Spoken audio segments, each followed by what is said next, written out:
Good morning, class. I'm continuing with my presentation from yesterday. This is part 2 of my presentation. Um, Speaking on a young man that I encountered between the age of 14 and 18.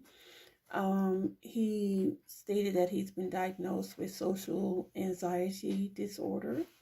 While talking with him, I noticed that the student made no eye contact. He was like sort of very depressed.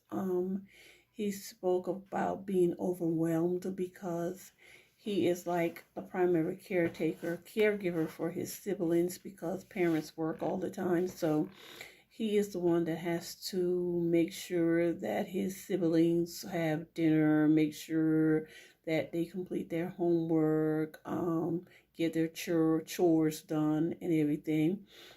Student reported that he has very few friends. He stated the reason why he has very few friends is because they are always making fun of him or calling him names.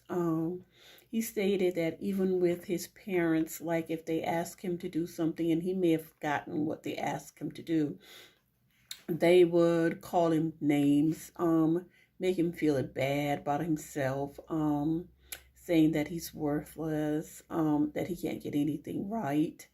Um, and in talking with the students, he felt like he is not appreciated by families and friends.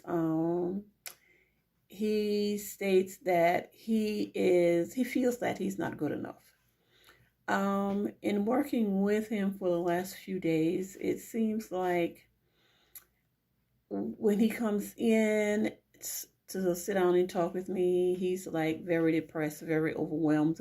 But I noticed that once we get to talking and our conversation is almost over, he appears to be a more happier, jovial child than he would when he first comes in, because it's like I feel that no one takes the time to really just talk with him, just to see what's going on with him, to offer suggestions to him or anything like that.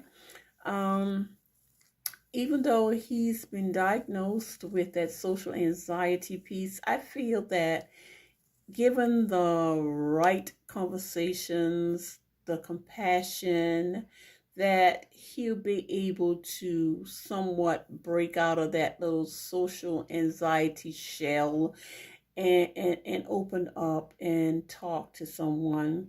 But until that point, I think he's going to always just be that little shy, that person that stays to themselves and not want to make friends. So hopefully with me continuing to work with him, I can kind of get him out of that shyness and into doing, making friends. That's my ultimate goal, is to help him to make friends, obtain friends, and to just be a child.